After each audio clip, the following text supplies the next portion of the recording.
1, 2, 3. 1, 2, 3. Hearing me? Why you all stop?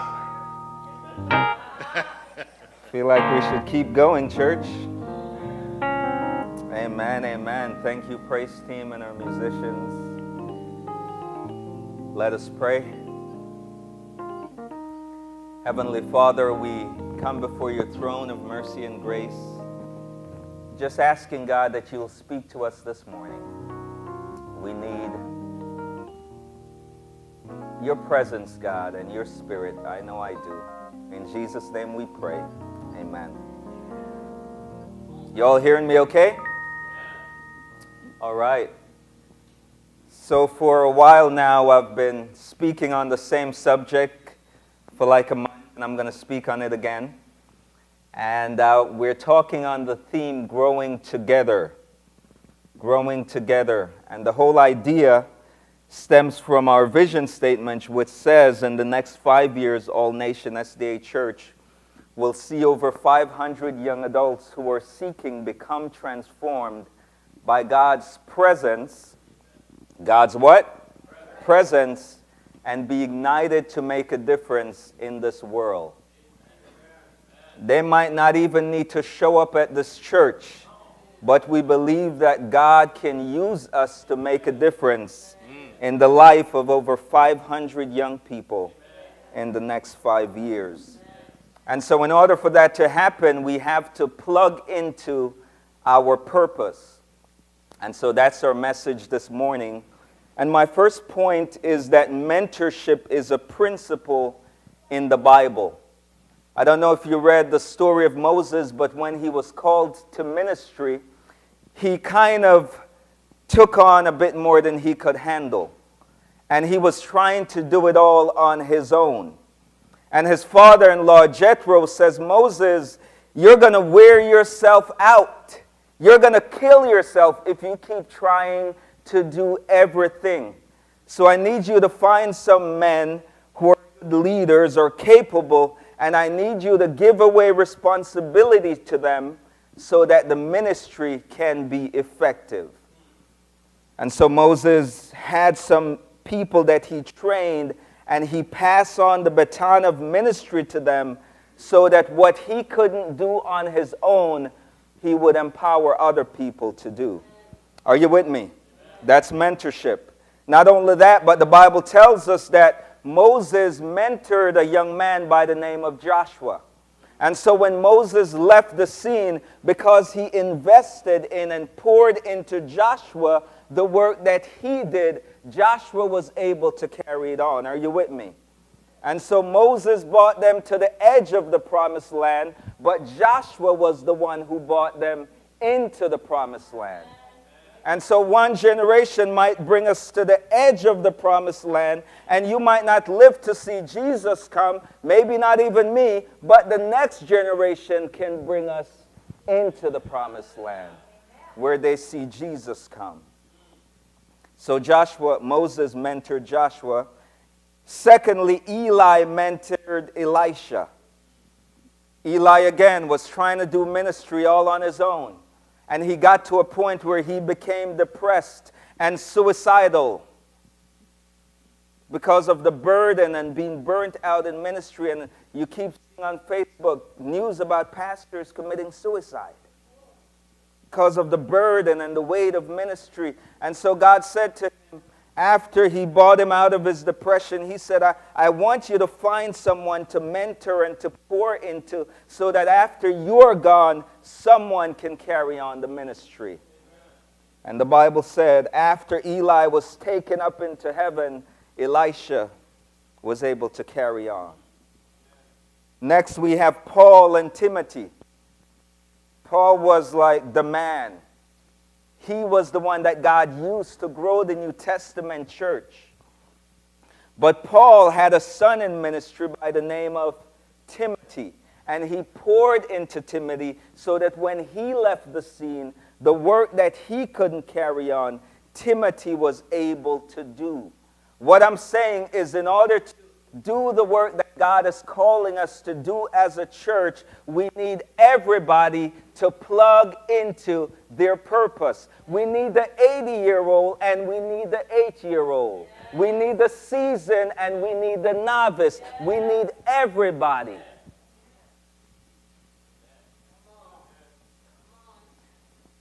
And some of us, we say, man, I'm not a leader, you know, how can I pour into somebody? And there's something I read in a book. It says when it comes to leadership, leadership is about vulnerability. And when it comes to vulnerability, be the one to go first. And so as a leader, people don't need you to be relevant. They need you to be real. So to pour into the next generation, you don't need skinny jeans. You don't need to know how to use Snapchat. You just need to be real and be vulnerable. That you're not perfect. That you do make mistakes. That you haven't arrived. That you're still on the journey. And when other people make mistakes, you say, I've been there, and I'm still going to walk this road with you.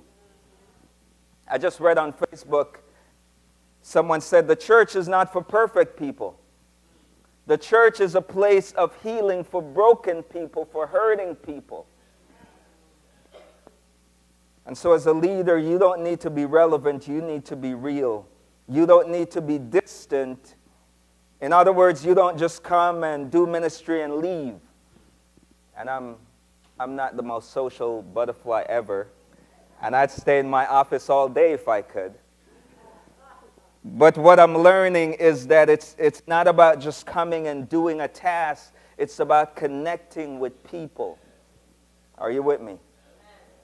And when it comes to ministry, we also need to remember that it's not something that's short-term, it's a long-term investment. And so when you take this little one and you're walking with her, and she's going through her journey of understanding her identity, and one day she might come with a weird hairstyle at 13 or 15, and all type of stuff. You keep walking with this young person because they're trying to figure out who they are. You keep speaking over them value and worth and love. You don't distance themselves because of what you see coming out in them. You walk with them and you love them throughout the process. It's not a short-term thing. It's a long-term investment. Are you with me, church? And so mentorship is a biblical principle. We need to be the ones to go first. We need to realize we're called to be real, not distance, but we need to come close to young people. Young people want to come to a place where we know their names, where we show up at their games. Are you with me? Where we engage them and involve them. Hey, I need you to help with the sound. Hey, I need you to do the photography. Hey, can you help serve potluck? They want to have a part. They want to also plug into their purpose. And I want to say something here. When it comes to being a leader, what we've been talking about is that we need to be keychain leader. What kind of leaders? What kind of leaders?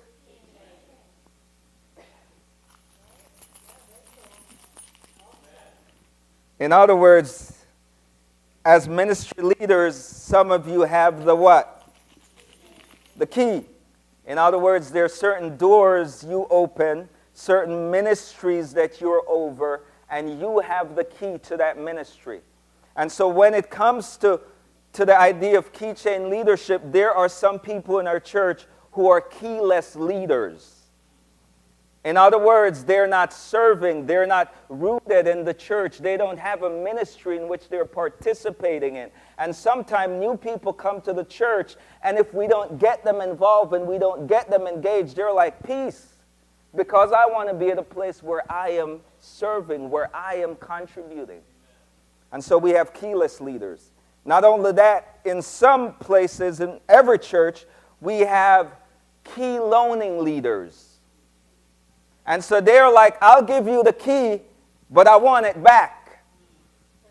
I'll give you the key, but you need to do ministry the way I want it done. Key loaning leaders. And then in some churches, every church, you have key hoarding leaders. These are leaders who hold on to the key. I'll be nice. But who hold on to the key and they won't give it up until they can't even do ministry anymore. And the goal, the biblical idea of mentorship is that while we are doing our ministry, we need to bring young people, older people, new people along with us, show them how to do it, let them shadow us, learn from us, give them the opportunity to do it. And once they develop the skills and the experience, we give them the key and we're like, you do it. Are you with me? Because everybody who comes into the church is a leader. Everybody who is in the church has a gift. Everybody who comes to the church is on the team. And ministry is not about the staff doing ministry on the stage with everybody else looking. In other words, you're not in the stands, I'm doing ministry and you're cheering me on. No, you need to get on the field and do your part. Because you have a gift, you have a calling, and our job as leaders, let me show you the passage. Ephesians 4, verse 12 to 16. It says, God has called some to be pastors and apostles and all type of leaders. It didn't say to do ministry. It says to equip the saints for the work of ministry, for building up the body of Christ. In other words, our job as leaders isn't to be the one doing everything. It's to equip others to plug into their purpose so that they can do their part. I was reading about Ellen White one day, and she said she had a vision of a pastor. And he had 6 guys who was working for him. And he was digging a hole. And she said basically he was in there shoveling and doing all the work, and all the other 6 guys were just standing around watching. And she said when it came to that leader, he didn't miss the point. Instead of him being there doing all the work, his job was to empower other leaders to get in the trenches to do the hard work. Did you get that? And so our goal is to help people to plug into their purpose, to help you move from where you are now to where God wants you to be. You have a calling, you have a gift, you have a purpose, you have something significant to offer. And our job is to help you to find out where you fit. Are you with me? It's quiet. Our job is to help you to find out where you fit. It's kind of like a puzzle. Have you done jigsaw puzzles, Jeffrey? He loves it. And he puts it together. Man, I can't even do one. He's amazing with it. But we're all a part of that puzzle, and when we find our part, when we find our part and our missing piece comes into that puzzle, we become a clear picture of who God is calling us to be as a church. And you might be a missing piece, and when you find your place, you're going to help this church to be what God is calling us to be. So we want you to find out where you fit. It's kind of like an orchestra. Everyone in the orchestra have a part to contribute. You have something unique to offer, not just to this church, but to this world, to your community. And so our job is to help people find out where they fit. It's to help people find out where they fit. And in order to do this, church, we need to affirm our young people. What did I say? Come here, Iris. We need to speak life over our young people. We need to speak purpose over our young people. We need to speak significance over our young people. We need to speak love over our young people. We need to speak hope over our young people. We need to say, God has called you and He has a plan and a future for you. He's created you for good works. You're a masterpiece. You are significant. We need to speak life. Thank you. Speak what? Life. And then we need to journey with them and help them see where they fit and plug into their purpose so they can be all that God is calling them to be. We need to speak over the Gideons and say, Gideon, I know you're timid and I know you're afraid like I used to be, but God has called you to be a champion. We need to speak over the David who's hiding out in the field and don't think they have a purpose and say, David, there's a giant slayer in you. There's a king in you. And God has an anointing over your life. And He's going to take you to places where you never imagined. We need to speak life. We need to speak over the Timothy who are afraid. And we need to say, stir up the gift that is in you. Don't let anybody look down on you because you are young, but set an example for the believers in speech, in conduct, in faith, in purity, in love. You don't have to fit into the mold of this world. You can stand out.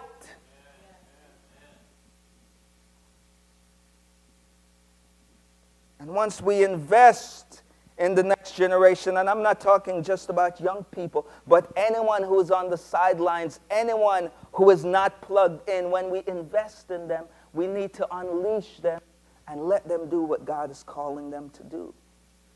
God didn't just place you here to play video games. God didn't just place you here to be on social media. God didn't just place you here to take up space. You have a purpose that's greater and bigger than yourself. And you have something to offer. And so I love what's happening at this church. I see how you poured into Araya, and now she's pouring into other young people. I see how you've poured into some of these young girls up here, and now they're leading praise and worship. Sarah, Dakota. I see Lighthouse Kids, Celia, how I just love being there. I think I love it more than church. It is church. But kids are being poured into. And she has a team, and they're pouring into these children and discipling them and helping them to know Jesus. Bring your kids, bring your wife, bring everybody to Kids Lighthouse. Could we give Celia and her team an applause for what they're doing?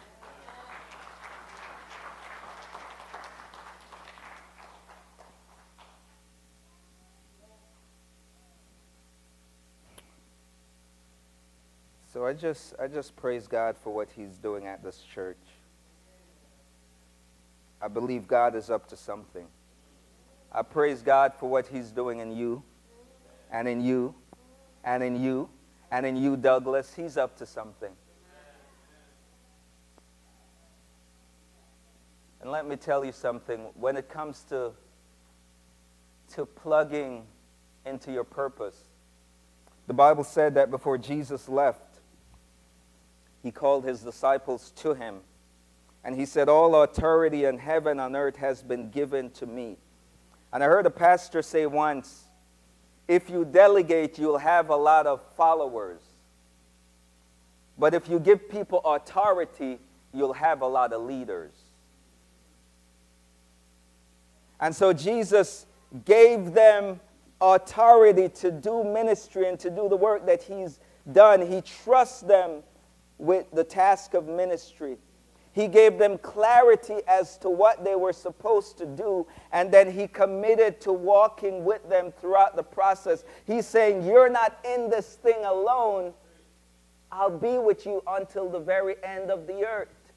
And sometime when we do ministry, we're oh my God, who's going to do Pathfinders, or who's going to do whatever it is? And we just throw the key. And we hope somebody will catch it and accept that ministry. And there's no mentorship and there's no support. There's no walking with them to the very end of the earth. And so after a few months, they're like, I'm done. But we need to give them authority. We need to trust them. We need to give them clarity as to what they're supposed to do. And we need to walk with them as a leader throughout the process, saying, you're not in this alone. If you have questions, I'm with you. We need to mentor them.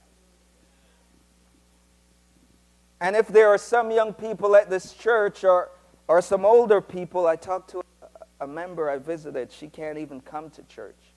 And she's like, Pastor, I still want to have a purpose. An older lady with gray hairs.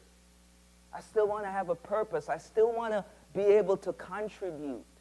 I feel like I'm on the sidelines. I want to do something. And it just melts my heart. Who can't even move much, but I want to do something. And I'm like, can you call some people who haven't been here? So you might get a call from that person. But in a good way. And just remind them that we're praying for them and that we love them and that we miss you. Can you call some new people who are guests and just let them know that we were happy? I can do that. I love that. She just plugged into her purpose. And so it's about the 80-year-old and the 80-year-old walking side by side. And the 80-year-old can learn from the 80-year-old, and the 80-year-old can learn from the 80-year-old. And when the 80-year-old is gone, because they poured into the 80-year-old, they can do something significant. They're growing together. And so I'm going to do it now. We don't have a lot of our leaders here, but I want all our leaders to come up front. If you're over a ministry, just come up front.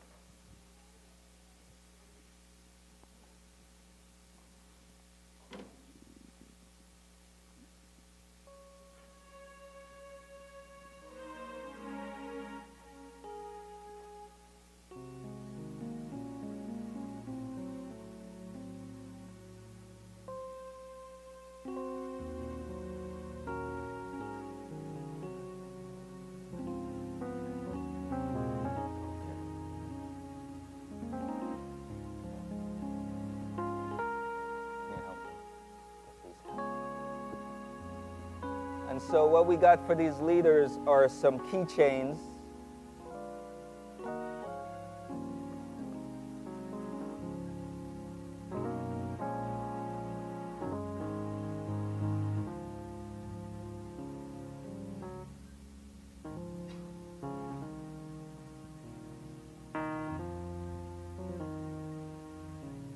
Just go down the line and tell us what ministry you're over. Communication. Social committee. VBS. How many you want? Well, it is amazing. But the more you serve, the more you grow. And children ministries is my love, but also many others. Please pass it down, and if you all have anything to say, please share. Women's ministry. And women, please vote by tomorrow. You know what you're voting for. If you got the email, I hope you all did. I'm over young adult ministry, and it's been very interesting on Friday nights at 7 o'clock at my house. Thank you very much. Men's ministry. Treasurer. Elders and praise team. Lighthouse Kids Children's Ministry, Youth Ministry, and I am blessed. Worship and seniors ministry.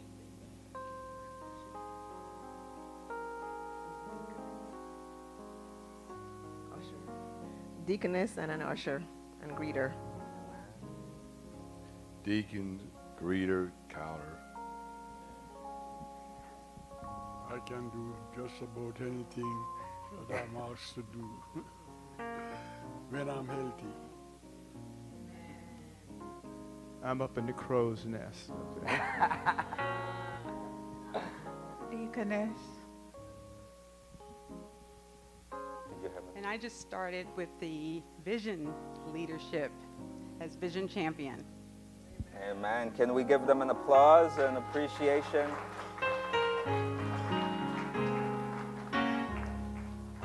So we just, number one, want to thank you for the work that you do. Thank you for your sweat, your tears, your prayers, your investment, your dedication to this church. We wouldn't be what we are and where we are if it wasn't for you giving so much to our church. And our charge to you as leaders, you have the key. Are you with me? And so I want to encourage you to find 2 or 3 or just one person to invest in, to shadow you, to learn from you, to give them an opportunity to serve, and then to give them the key so that they can also be equipped to do what God has called them to do. Amen? And so to everybody here who's looking and everyone who's online, we want you to be plugged into your purpose. We want you to find your place in the divine orchestra. We want you to find where you fit in God's jigsaw puzzle. We want you to be equipped to do what God has called you to be. Can we pray? Can you stand with me?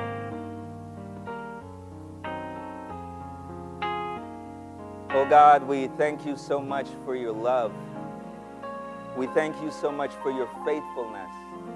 We thank you so much, oh God, for the calling that you have in each and every one of our life.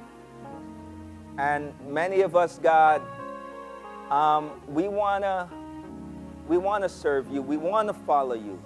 But sometimes the lies of the enemy and the sense of shame and of not being enough or adequate keeps us, God, from being all in.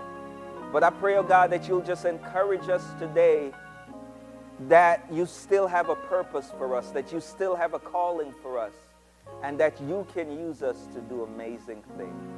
So help us, God, to be plugged into your purpose and to experience the joy and the fulfillment that come from serving and living for you. In Jesus' name we pray. Won't the people of God say, amen. Thank you.